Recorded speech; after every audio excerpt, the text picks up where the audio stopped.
for controlled environment agriculture. So I'll begin. Assalamu alaikum. My name is Rebekah Waller, and I want to welcome all of you, both here in person and online, for the KAUST workshop for sustainable food security. I've only been in the Kingdom of Saudi Arabia for about 5 months now, coming from the University of Arizona in Tucson, Arizona, where I studied agricultural engineering and specifically controlled environment agriculture crop production systems. Modern controlled environment agriculture, or CEA, can be broadly defined as the production of plants inside protective physical structures in which the environmental conditions are controlled to an extent in order to improve or optimize plant growth. CEA can take on many different forms. At its most basic, it is shade houses or hoop houses, and these have been utilized in agriculture for hundreds, even thousands of years in order to extend growing seasons and protect vulnerable crops from harsh weather conditions. In recent years, however, the CEA industry has evolved into an advanced technology-driven industry with systems that are optimized for production of plants, such as high-tech glass houses and massive indoor plant factories. From an engineering perspective, the goal of controlled environment agriculture is to optimize resource use efficiency, meaning that you're minimizing inputs such as water, energy, fertilizers, et cetera, and trying to maximize your outputs, which are yields or profits. And overall, now, controlled environment agriculture systems are seen as a resource-efficient alternative to field crop production, but depending on several factors, such as the location of deployment of the system, as well as the crops that are being grown. But taking a step back, I think the fact that I am here at KAUST and at the Center for Desert Agriculture and in the Kingdom of Saudi Arabia is remarkable with regards to the evolution and the vision we now have for agriculture in desert regions. The Center for Desert Agriculture is at its essence a plant science research center. At least that is how it was initially conceived. It is quite clear, though, and this has been reiterated throughout all of the discussions that we've had in this workshop, that in order to effectively translate research into practical solutions for sustainable food security in both the kingdom and beyond the kingdom, you have to have collaboration between scientific fields and sectors, industry, government, in order to have real effective solutions. So the director and associate director of the Center for Desert Agriculture, Professors Rod Wing and Mark Tester, who are both preeminent plant science researchers, have recognized this new reality for desert agriculture and built this into the strategic plan of the Center for Desert Agriculture, targeting controlled environment agriculture as one of the primary strategic objectives of the center. In order to do this, Professor Rod and Mark are putting together a diverse team of specialists that can help deliver plant science innovations into practical solutions for agriculture in the deserts of Saudi Arabia and deserts elsewhere around the world. And I'm very fortunate to be the newest member of that team, of that growing team. My dad actually, he's a professor at the University of Arizona, and he started there nearly 3 decades ago as an agricultural engineer and specializing in irrigation and drainage engineering. Modern water-efficient irrigation systems have made field agriculture in desert regions like Arizona, like Saudi Arabia, possible, and this has no doubt contributed to food security in these regions. However, with water resources increasingly depleted, soil fertility increasingly depleted, and climate change and associated environmental changes challenging traditional planting and harvesting schedules, and yields, it's clear that we must seek alternative approaches to growing crops in places like this, and controlled environment agriculture crop production offers a way for us to do this. So with that said, for the panel today, I'm really excited about the speakers who have agreed to participate. They're all representing, I think, a very unique angle on the controlled environment agriculture field, both as a science and as an industry. And so I'm going to just briefly introduce all of them first, and then what I've asked each of them to do is put together a brief statement that answers the question of what do you think are the key innovations or policies, programs, business strategies that will accelerate the adoption, growth, and continued utilization of controlled environment agriculture for crop production in the KSA in the very near term. So I'll repeat that question at the end of these introductions. But first, the people who are joining me here today, Dr. Abdulaziz Al-Harbi. He is a professor in the College of Agriculture at King Saud University in Riyadh, and he's also a technical advisor at Estidamah, the Sustainable Agriculture Research Center here in Saudi Arabia. Dr. Al-Harbi's research focuses on greenhouses, hydroponics, and related subjects. And he's a member of the agricultural committees in Riyadh Chamber of Commerce, for over 12 years. He's consulted for government and private companies and new technology and innovation and protected cultivation. So thank you very much, Dr. Abdulaziz, for joining us. Online, we have Professor Murat Kacira joining us. He's the director of the University of Arizona Controlled Environment Agriculture Center in Tucson, as well as a professor in the Biosystems Engineering Department at University of Arizona. And also, coincidentally, no idea how this happened, he was my PhD advisor. So Dr. Murat Kacira has been actively teaching and doing research related to controlled environment agriculture in academia and research institutions in the United States, Turkey, and Japan.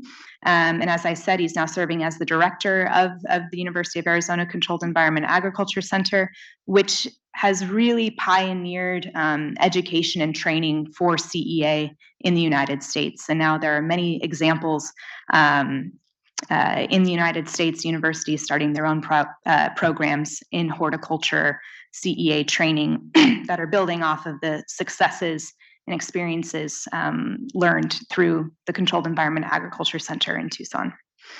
So thank you, Murat, for joining us. Then we have Mr. Sadek Al-Ramadan. Mr. Sadek is the chairman of Al-Yaseen Agriculture Company based in Al-Hufuf KSA, but they have operations across the kingdom. Mr. Sadek has a master's in agricultural economics and a bachelor's in industrial management from King Fahd University of Petroleum and Minerals.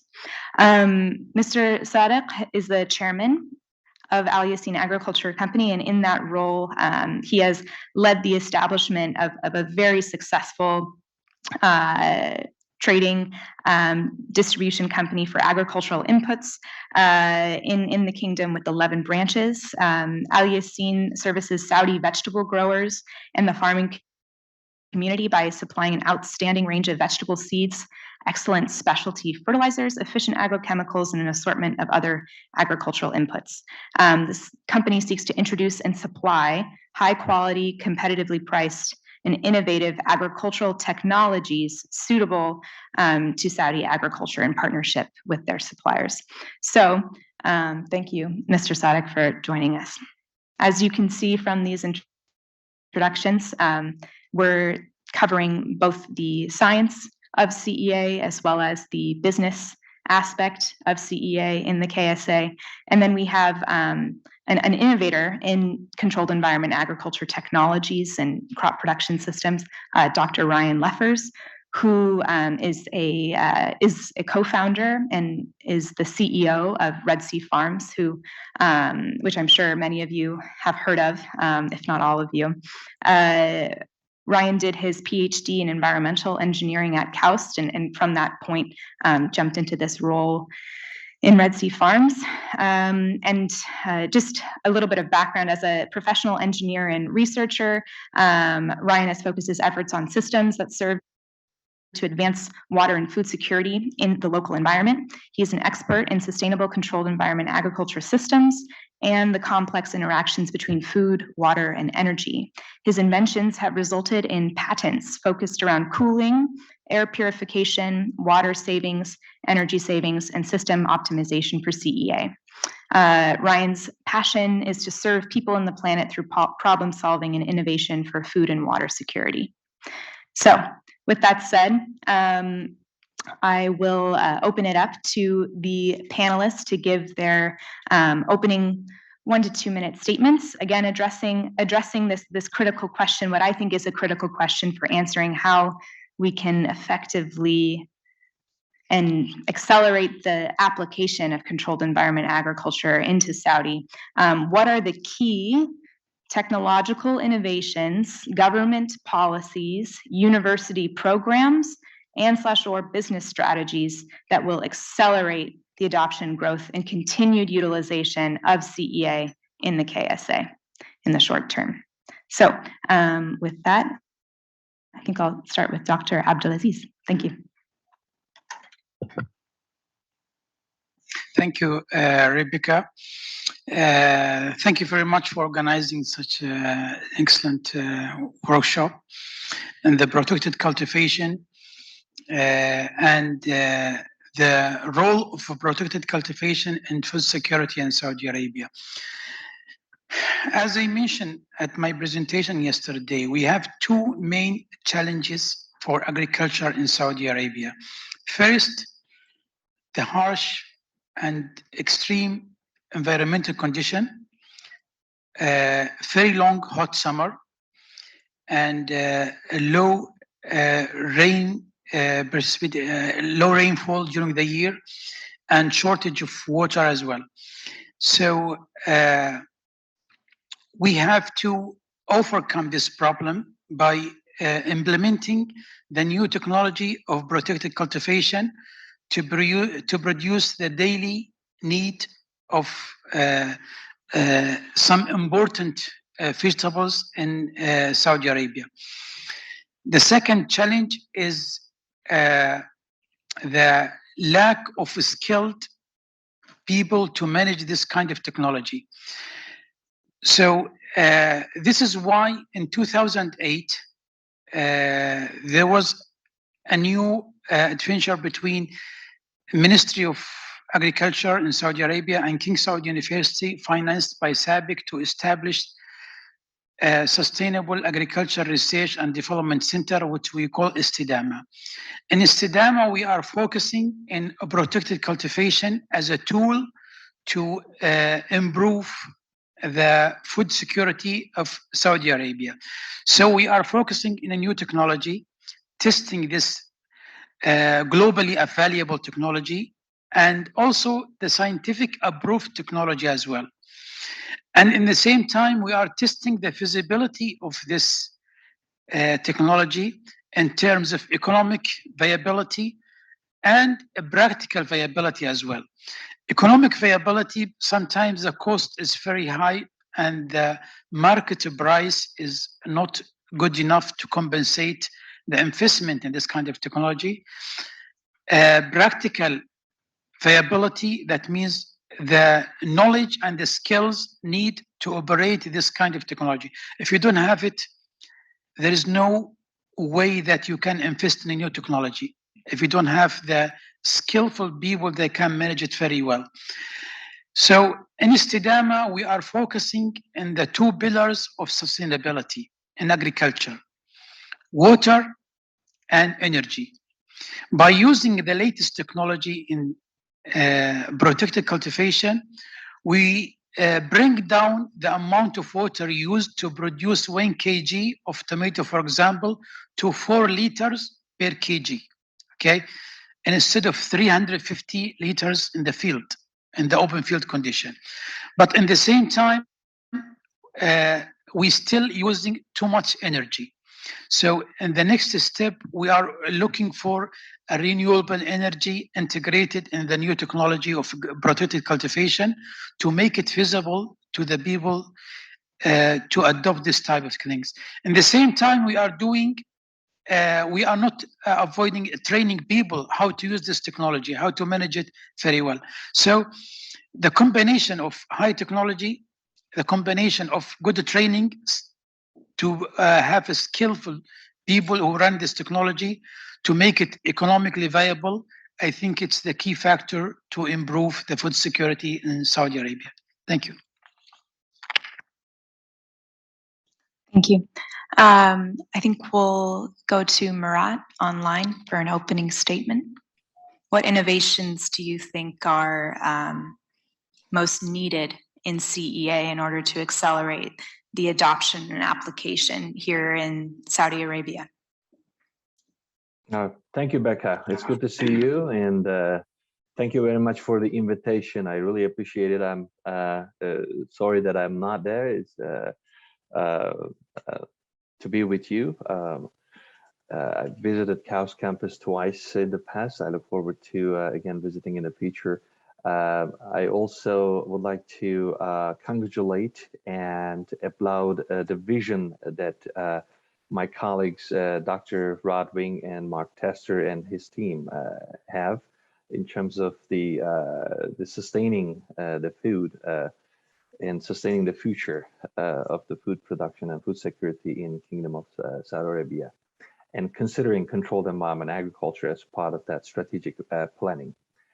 So as you said, I come from the Controlled Environment Agriculture Center, where I have the pleasure of working with an excellent group of faculty, staff, students who share the same vision to further and grow the controlled environment agriculture in a multidisciplinary program with research, education, extension, and outreach focused on food production in controlled environments. Our challenge is in front of us, and we are working against the same challenge. How can we feed growing populations with their based on dietary needs with a limited amount of resources, including water, energy, fertilizers, as well as labor. We need to think sustainable agriculture practices. When I talk about controlled environment agriculture, I don't mean that it will be the single solution to address that global challenge, but I think it will play a key role to address that challenge and be part of the tools that we have to use. But I would like to emphasize that, yes, there are a lot of technological innovations that we see as potentials in terms of the technology needed for CEA.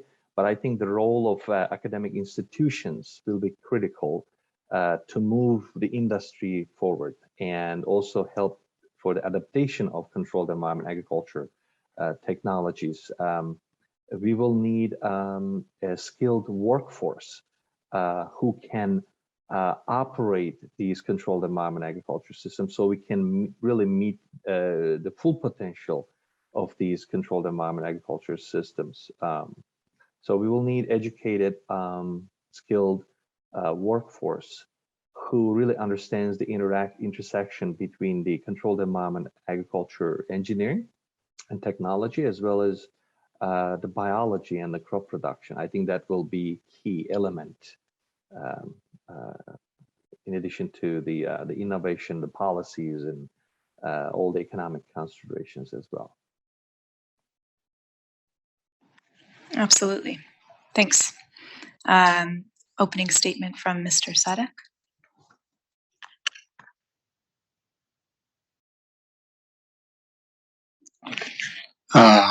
Thank you, Dr. Rebekah, for inviting us to attend this event.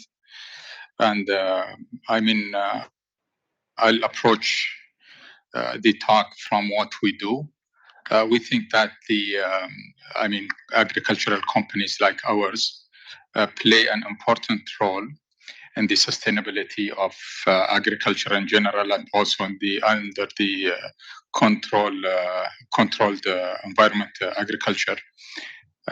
But for many, it is not clear what we do, or the role at least. There are technologies, products, and so on, which are very valuable, but there is an issue of how to make them reach the farmers in the ground. I think that companies like ours play a major role really to move these technologies to the farmers on an economical basis. So I'll just say a couple of things that we do as examples of the role that we play.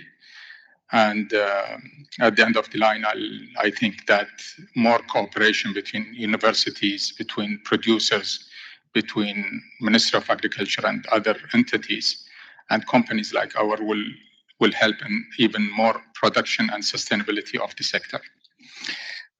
For example, companies like ours have a network that deals with the farmers on daily basis. Everything that they need to buy, they have to come to us. So we're very close to the farmers. Also, we have a good number of agronomists who are specialized in the fields that we work in to serve the farmers. So the knowledge transfer, we have the tools for the knowledge transfer. For example, in our company, we have about 45 agronomists already in the field.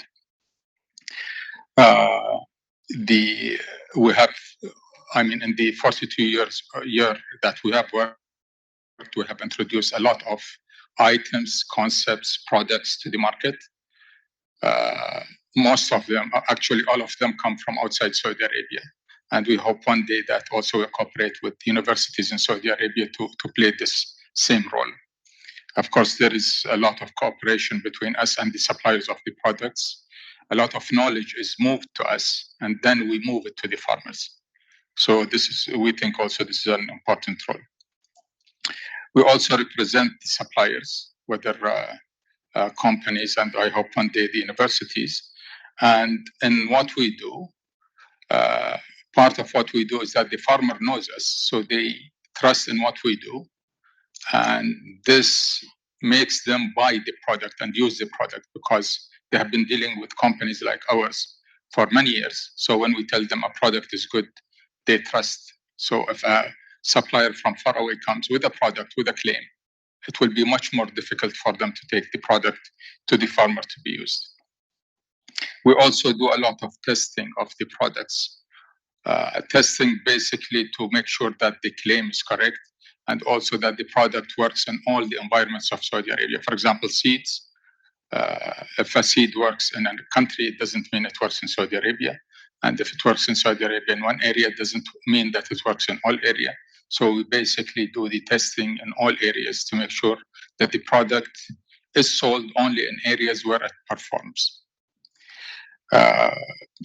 We also move a lot of information from the supplier to the customer by us learning it and then really moving it. But also we make our suppliers visit our customers, which are basically farmers, and move the information directly. We do, of course, logistics, stocking.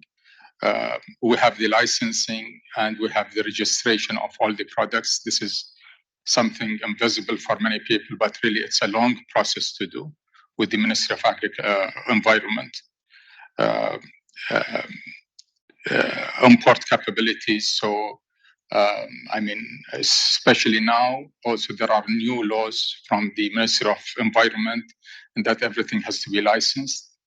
This includes the importation now. Not everybody can do the importation, and they are doing that to make sure that the importation is done in a correct way, that the correct product comes, and then the responsibilities are taken by people who are on the ground here in Saudi Arabia. After sales services, and for example, if it is machinery and so on, spare parts have to be there, maintenance have to be there, teaching of people how to use the product. So if the technology is there, how far it cannot reach the farmer, and the farmer is not ready to buy it unless there is somebody who can serve it. Of course, finally, we do also financial facilities to the farmers, which also helps in developing their work. After all these examples, I think there is a big potential in the cooperation of universities, for example, Ministry of Environment, and also the traders. Much more potentials are there to help really for more work in the agriculture sector and the help in the sustainability. Thank you. Thank you. And then a final statement, opening statement from Dr. Ryan. Okay, so thank you, Rebekah, and thanks for the opportunity to be here. So the question was around how we can accelerate the adoption of controlled environment agriculture, right? Okay, so within the kingdom, I think we're seeing this already in terms of what's going to drive adoption of any technology. Really, at the end of the day, is the market, and the market is all of you who are out watching this, whether online or in person. You make a choice every time you buy food about driving the market. And so will that market be driven by price? Will it be driven by the story of the food that you're buying? As in, how was it produced? Was it produced sustainably? Was it produced responsibly? Where was it produced? Where was it grown? As well as the quality. And so for those of you who are here in person, I'd invite you to stop by. We have a small booth outside. You can taste some of the produce from Red Sea Farms. So we're growing that food locally. In controlled environments, one of the major advantages is that you can not only increase yield, but you can increase quality significantly over what you might find out in an open field. And so we're seeing these shifts in consumer demand worldwide, here in the kingdom, as well as around the world, towards wanting to purchase higher quality fresh produce, as well as wanting to purchase locally grown and sustainable. And so we're seeing those trends being driven by all of you as consumers. And so when you as consumers are demanding those goods, that drives adoption by the farmers in order to meet that demand. So that's one way that we can accelerate the adoption of this. Of course, my colleagues have talked about the need for training and education, the need for a reliable supply chain. And I guess the last piece I would focus on is the need for innovation and new technologies so that we can drive down the cost of that production and also increase the resilience to risk. So increase the resilience to risks of things like power outages or pests and pathogens or water shortages. So those things will also drive acceptance and adoption by the local farms, because when there's less risk and there's a higher reward at the end, who wouldn't go for that? Nice. I think that's it's very interesting to hear both Mr. Sadek and Dr. Ryan talk about controlled environment agriculture as a product. And Mr. Sadek, you consider it a product from the perspective of this technology package that you can introduce to farmers, and they can use it in order to grow food more efficiently, higher quality. And then Ryan, you're talking about the actual yields and products coming out of CEA crop production. We have to focus on those products as well, how they're being perceived by the public, and really focus on messaging strategies and consumer preferences. And I think it's often easy, especially at universities, to forget about the ultimate goal. In this case, we're talking about controlled environment agriculture, about it needing to be a product in order to actually be used, in order for the technology to actually be used. So this is exactly why it's so important to bring private sector people in, to remind you it's not just about that experiment. It's about what comes after, what the application is, and how it can actually be implemented. So, Mr. Sadek, I'll start with you. You talked about, again, collaborations with universities being an potentially important, having a potentially important role in facilitating and accelerating the adoption of CEA in the kingdom. I don't know if you have an example related to controlled environment agriculture, but I'm curious if you can give us a success story of a collaboration that Al-Yaseen had with a university in which you could take research outputs and translate that into something meaningful for agriculture? We don't have a complete example. We started now with KAUST with a product, and we have tested the product about 3 years ago. The results are fantastic. A company has been established in KAUST, and now we have signed an agreement also to work deeper with this set of products that they have. But I'll bring an example from outside Saudi Arabia. Now, really, there are many examples, but at least I know one, which is an excellent one. It is in Spain. A product has been developed in the university. And the company came and they have contracted on this product. Now, the product is sold. I know this company because we represent them in Saudi Arabia, but basically they export to 90 countries this product. So the collaboration, and I've tried with another university about 12 years ago, and KAUST is of course much more organized in that respect. Trying to make the model similar to what we know from many commercial companies dealing with universities, either to develop products or actually the university have made a product and a company has been established based on that product, and it has been an international success. It's not a local success even. So yes, there are many examples, I think. Do you initiate those conversations or does the university? No, in both cases I initiated. Maybe we have met also in the past and we have talked.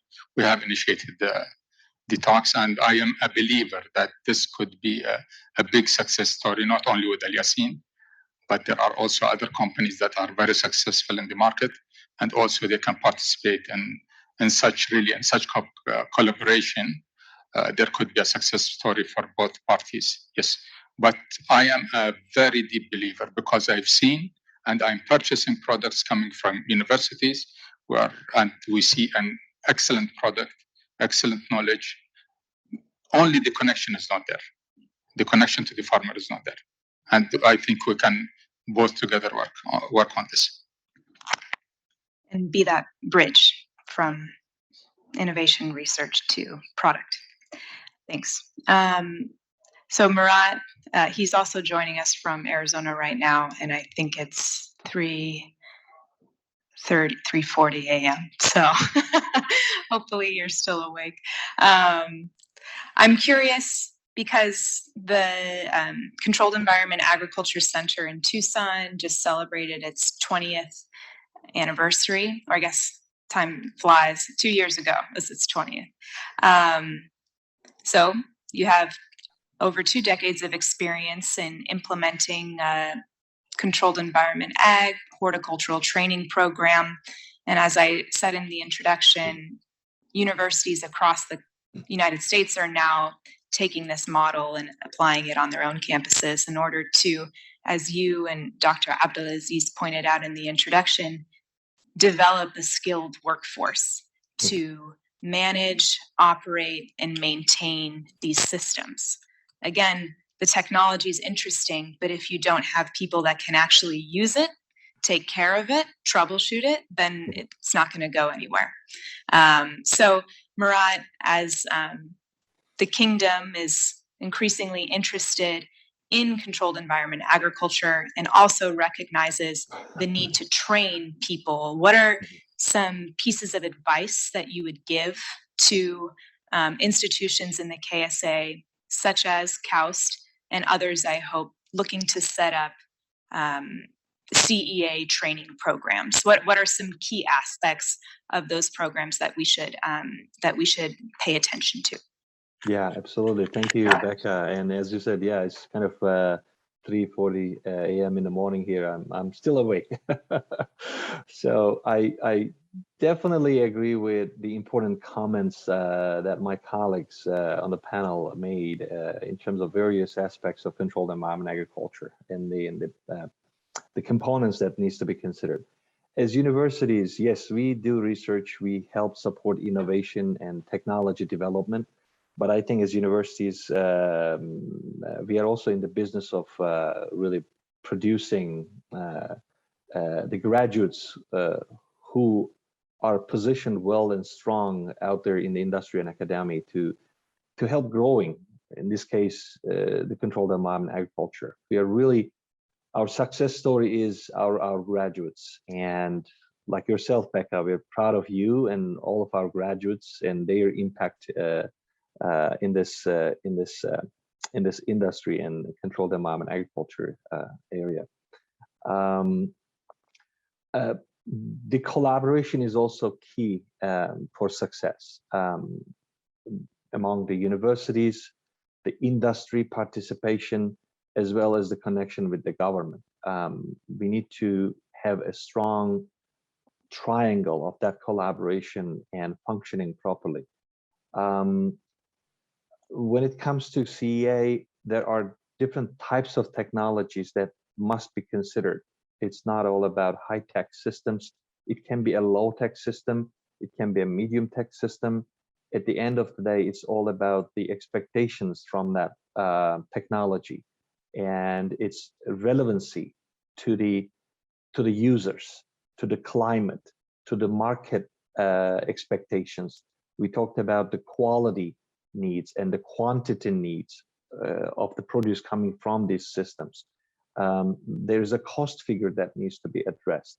With the technology and innovation, we'll address to that.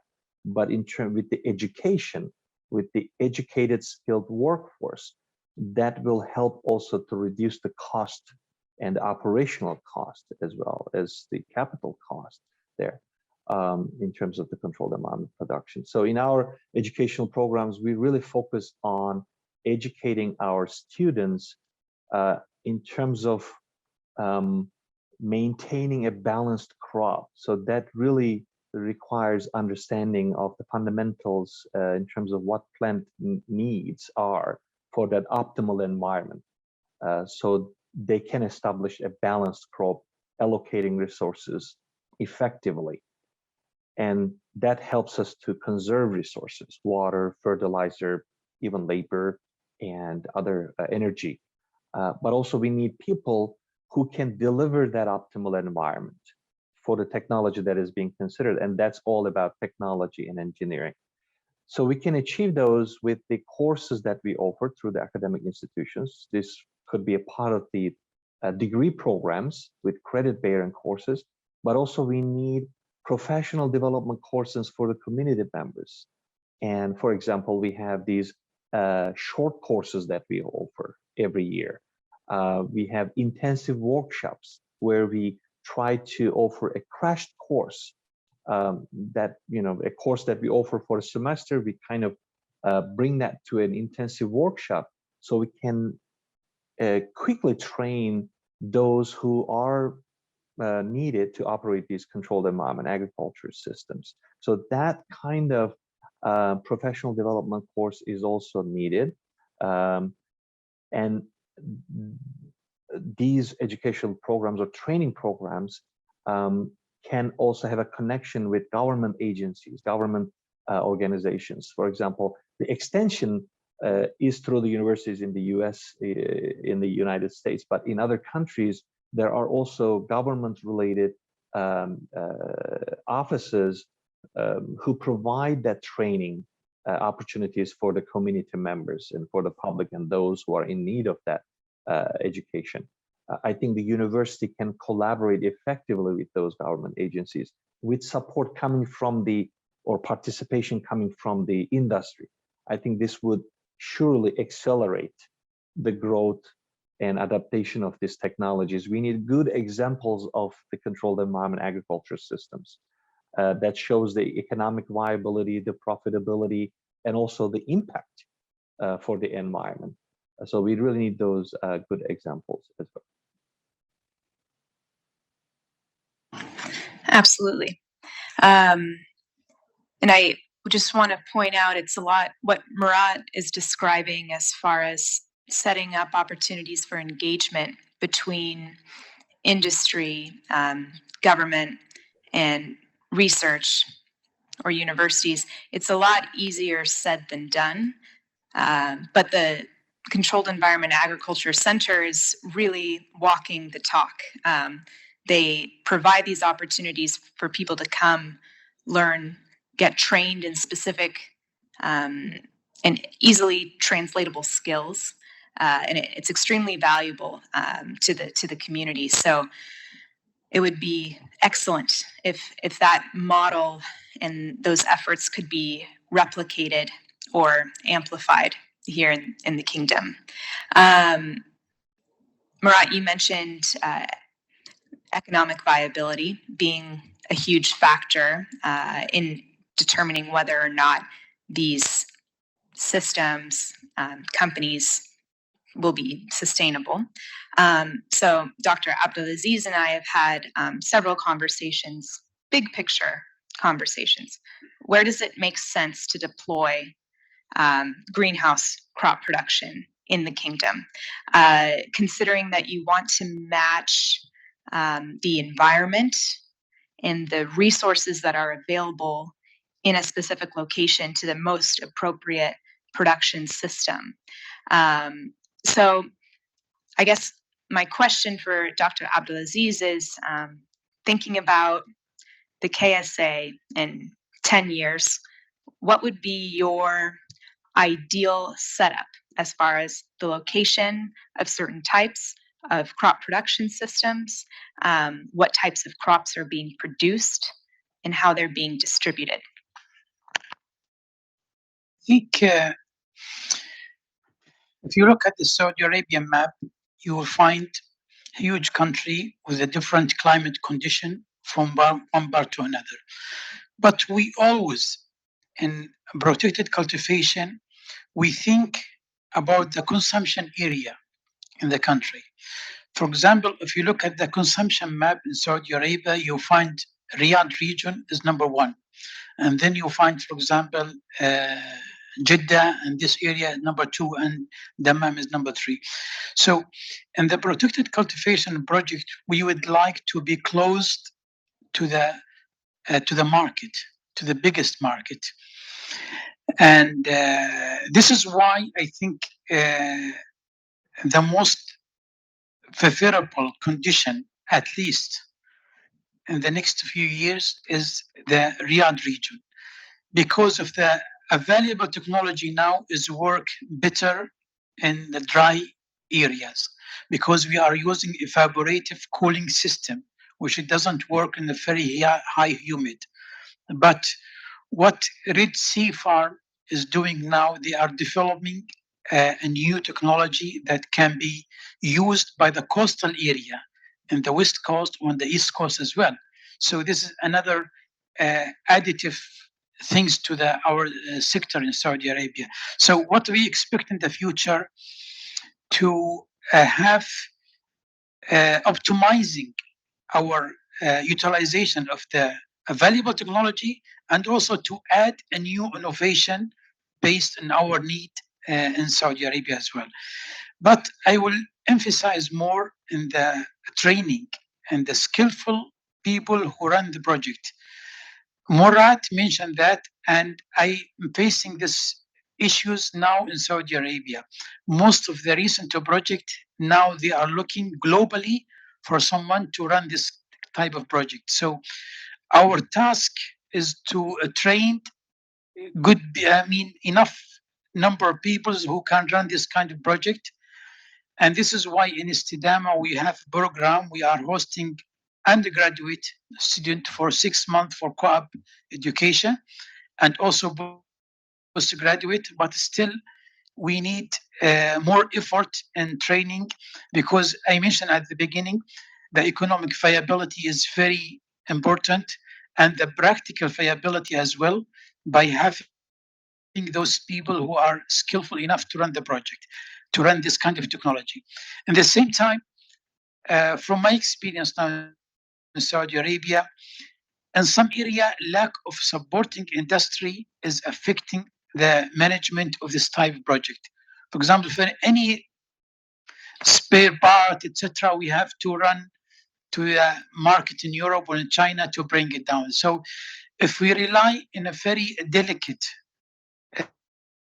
technology dealing with biological material like the plant, we have to have a good support for maintenance, spare part, etc.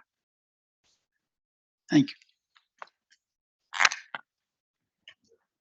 So, Ryan, you started Red Sea Farms in Saudi Arabia. Now it's a global company, expanding. I'm curious, now that you've had some experience starting a company in Saudi Arabia, your perception of the entrepreneurial environment, business opportunities here. I think it's related to what Dr. Abdulaziz was just saying, availability of materials and people. So what has been your experience starting a controlled environment agriculture company in Saudi? And also, what factors in the KSA do you think inhibit perhaps progress and establishment of more CEA companies here? And what needs to change to facilitate that?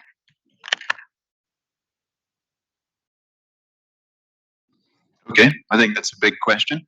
So let me just tell you about our experience as Red Sea Farms here. So Red Sea Farms has been in operation now for just over 3 years. It was 2018. So I guess, yeah, that puts us over 3 years now, 3.5 years that we've been in operation. And so we've had the amazing opportunity of starting here in Saudi Arabia and building upon the work that's been done here at KAUST. We also draw heavily upon the work that's been done at Estidamah and reference it a lot and have really benefited from that. Of course, my colleague here, Engineer Sadek, in terms of the supply chain, we've needed that all along as we've grown, and so we continue to grow products. And building also upon that international experience. So having Murat on the line here is exceptional, because really a lot of the work that we've done in Red Sea Farms, but also when at KAUST is building upon a lot of the work that was done really in Arizona as well. So all of that combined, plus for those of you who have the opportunity to live in Saudi Arabia in this day and age, you know how the push for entrepreneurship and the spirit of entrepreneurship and the way that entrepreneurship is being encouraged within the kingdom, especially recently within the past, I would say, 3 or 4 years. And so we have been lucky in a way to be a part of that and to be a part of that new wave of entrepreneurship and that new wave of new companies that have started and are establishing within the Kingdom of Saudi Arabia, and now also expanding globally. In terms of how can that be even more encouraged, or specifically for controlled environment agriculture, how can that be accelerated within the kingdom upon, let's say, ag tech entrepreneurs or farming entrepreneurs? It's of course about access to training, which we've talked about already. Some of my colleagues have touched on that. It's also about access to capital. So being able to take advantage, and I know we had a colleague from the Agriculture Development Fund that was here and talked a bit about some of those packages, but really making those packages accessible to entrepreneurs and available to entrepreneurs. That's really important, because capital is one of those things that prevents entry into the market. And then it's also about supply chain in terms of who's going to buy that produce. And so we work with some great retail partners who are buying from us at Red Sea Farms. But again, for all of you who are out there buying your food within the kingdom, you can influence this by requesting local food and requesting high quality local food. Because when the supermarkets and the restaurants are getting those requests, they're going to start looking for that supply. When they look for that supply, if it's not in the market, that will trigger entrepreneurship to create that supply. And so we all have a part to play in encouraging entrepreneurship towards what we really want, which is a sustainable local food source that meets our, to go back to the definition, daily needs for nutrition, as well as being available and something that we want to consume. Like it tastes good. So we all have a part to play in that. Thanks.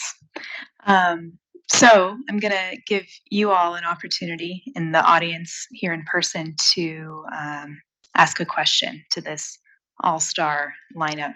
I think the cue is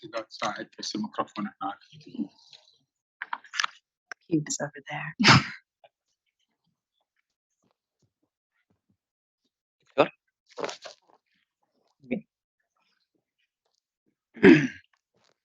Thank you very much, Rebecca and the panelists. I think controlled environment agriculture has, of course, big future. And as the panelist and Murat mentioned, cost reduction is very essential.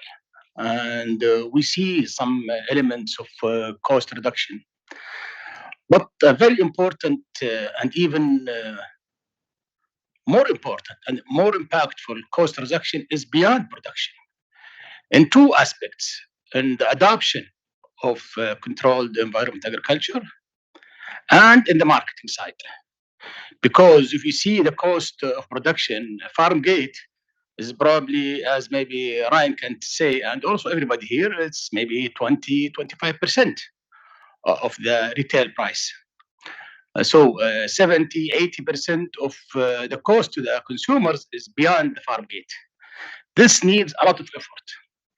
And in fact, I think maybe we need more effort in this segment than we need in the production side. I recommended to Estidamah, because I am in the scientific committee of Estidamah, just for disclosure, I recommended to them to stop working on experimenting in light or different technology, at least for 3 to 4 years. And we invest these resources, I think, more fruitfully in trying to using science in finding ways for farmers to adapt. Because if you look at the controlled environment agriculture in Saudi Arabia, as Dr. Abdulaziz showed very clear yesterday, it's very, very little, less than 6,000 hectares in the whole of Saudi Arabia. In Almeria, Spain, which is a very, very small region, I think it's 3 or 4 times as much. And I think focusing on the adoption and using the same mentality, the same approach, the same resources, I think would bring much bigger results in the adoption and in the marketing side. So I would like to hear from the panelists and you, Rebecca, of what do you think of this? I think it's an golden opportunity.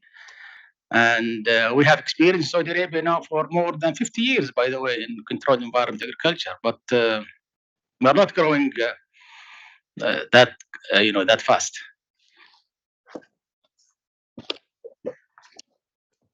Mr. Sadek, I'm wondering if you'd like to respond. Dr. Ibrahim, marketing is one of the things that is a big challenge to farmers.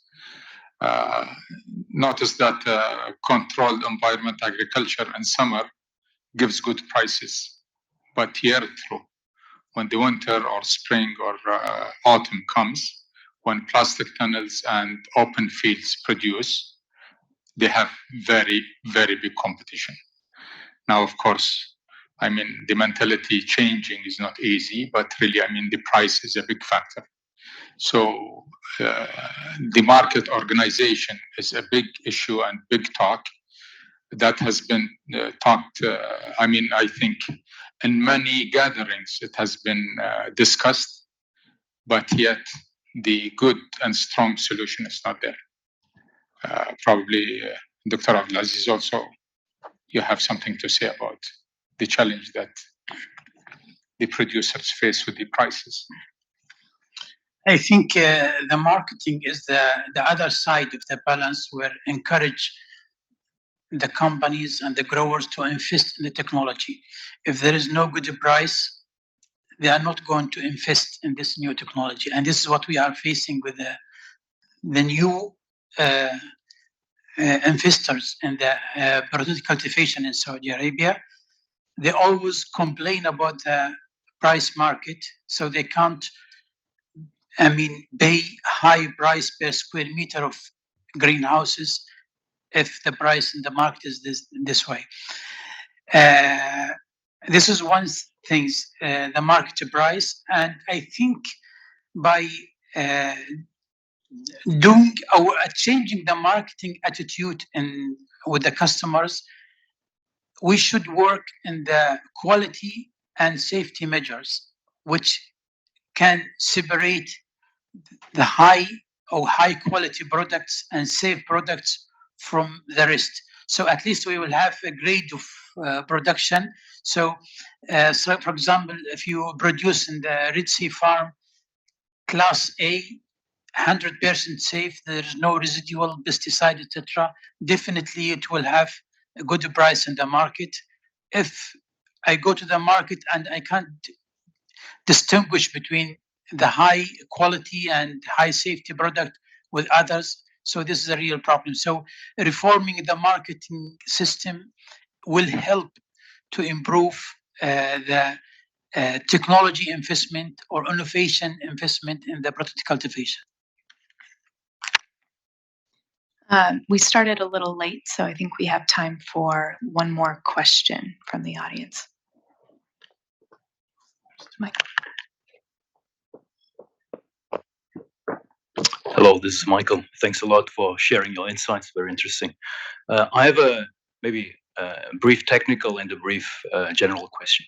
My general question is, I'm wondering to which extent the government is pushing towards controlled environment agriculture at the moment. If there are real incentives for business people to go in that direction. My other second question or thought maybe is, what I've been seeing a lot in terms of greenhousing is there are a lot of technologies that are being implemented here in the country that obviously come from other countries who have been optimized to the last, let's say, a dollar or output or whatever you want to call it, in the Netherlands or in China, and they bring it here, bring the technology, expecting that it will work equally well, which I actually have some doubts. And I would like to hear your comments. Thanks.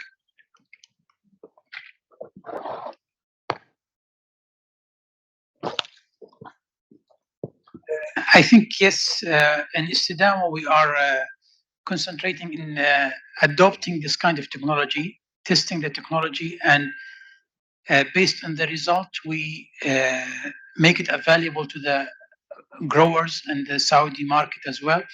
So we are testing this technology before they are using this. So if it's not working properly in our environment, we are not going to recommend it, at least at the beginning. What's your first questions? Okay, incentives. Incentives, the Agricultural Development Fund in Saudi Arabia is the only agency in the government that financing the growers in the last 50, 60 years. And recently they increased the loan to 70% of the total cost if you are implementing a new technology. But still, I will give an example. One of the most popular now techniques to control the disease in the plant is to use a biological control. Okay, and using biological control is very costly compared to the pesticide. So from my experience, that biological control, when it's introduced to so many places around the world, at the beginning, there was a good incentives from the government, high subsidies from the government to help the growers to adopt this kind of techniques to control the disease, because the ultimate goal is to improve the safety of their products and to exclude the pesticides from the production cycle. So still in Saudi Arabia, we test them in Estidamah. We found it very costly, at least for the time being now. So we are in touch with the Agricultural Fund to put more incentive incentives to this type of technology to improve the safety of the products? I'll just add one point. I think there should be, if the government is very interested in increasing the controlled environment agriculture, but what is done, I think there is much more to be done. Now, unless the CEA makes more profit than other types of agriculture, then the growth in this sector will not happen. Of course, there are projects, and there has been expansions when they started to increase the loan, but really it's slowed down now because there are many issues related to having the proper profits, and this I think should be studied. This is one of the things that should be studied. At the end of the line, the investor is looking at how much money they can make. If they make good money, they will expand. If they don't, they will either stop or they will not increase. Okay. One more question. Hi, does this work? Okay. So adding to your point, I actually work in the indoor vertical farming industry, which is another innovation that can also be leveraged. And yeah, again, adding to your point, I just want to say there are other technical innovations that can fill the gaps where, for example, greenhouses have their issues. So I think also this adds also to the diversification point that we always talk about, diversification in imports, but also diversification in technologies could be a potential solution. So that with different technologies, we're able to actually grow year-round and different types of crops. So just wanted to add to that. And to another point, we've been talking a lot about how we can bring innovation to farmers, but I think it is also important to have a different type of thinking. For example, there are already many players in the industry that are already working with these technical innovations and looking at the cost side, etc., and trying to make it more efficient every day. So we should maybe look from an industry perspective and come from the industry towards research and not the other way around. This might even be a faster way to adapt these technologies in the market. I want to mention that in Estidamah, we have a vertical farming program. We will start establishing this program by the end of the first quarter of this year.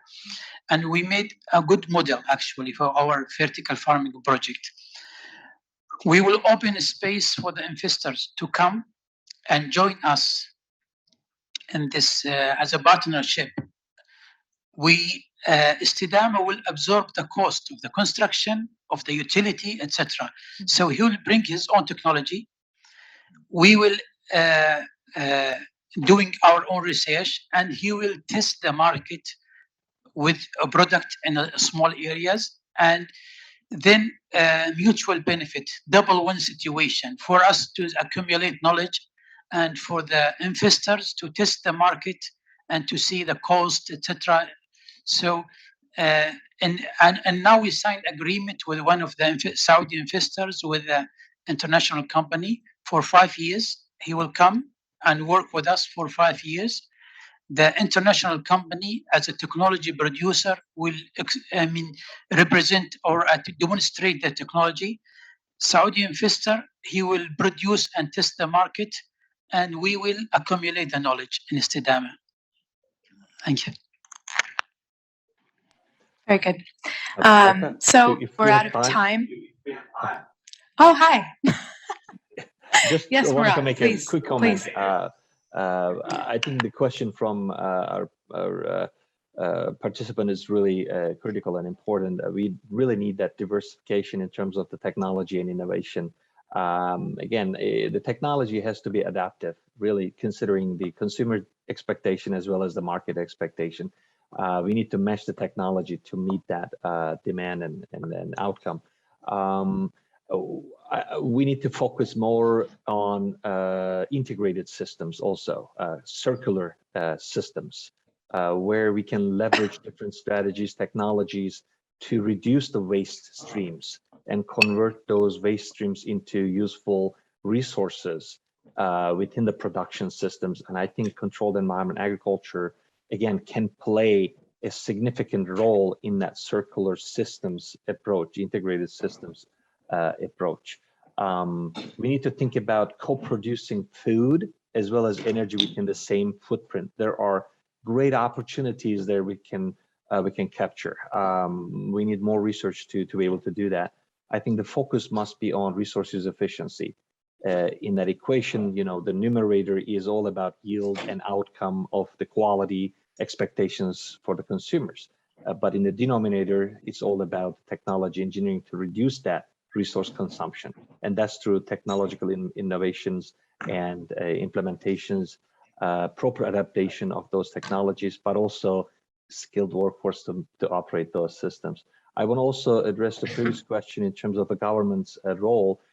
Through the agencies of the government, the funding must be there to support this industry and growth and innovation. In the US, it is through the Farm Bill or the policies that are established to provide that funding opportunity for the private sector, also for the universities, to accelerate that innovation and the growth. But also local entities, utility providers with tax incentives and the support that is provided to the operators or the commercial companies running these, operating these systems.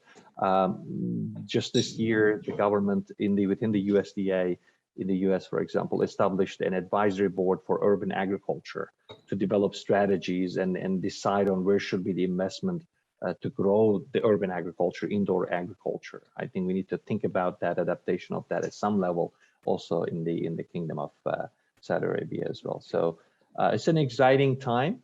I'm really happy to see your vision there to support the controlled environment agriculture and then offer it as an option towards the sustainability, food security in the Kingdom of Saudi Arabia. And I just want to say that as the University of Arizona Controlled Environment Agriculture, we are ready to support that and collaborate with you. We already have a long history working with Dr. Al-Harbi in the research settings, my friend and my colleague, and we're excited about the collaboration we have with Ryan through Red Sea Farms and through KAUST. I'm hoping to further our collaboration as well. So thank you again for this workshop and for the invitation. Thanks, Murat. Thanks for waking up for us. Okay, we're out of time. Thank you, audience, for contributions, valuable contributions. Big thanks to panelists. I hope everyone here in the audience, regardless of what angle you're coming at controlled environment agriculture from, consumer, private sector, researcher, educator, we're all walking away from this conversation with a clearer idea of steps that we could take in order to accelerate the application of CEA in the Kingdom of Saudi Arabia as a tool, one tool of many tools to contribute toward sustainable food security. So thank you all.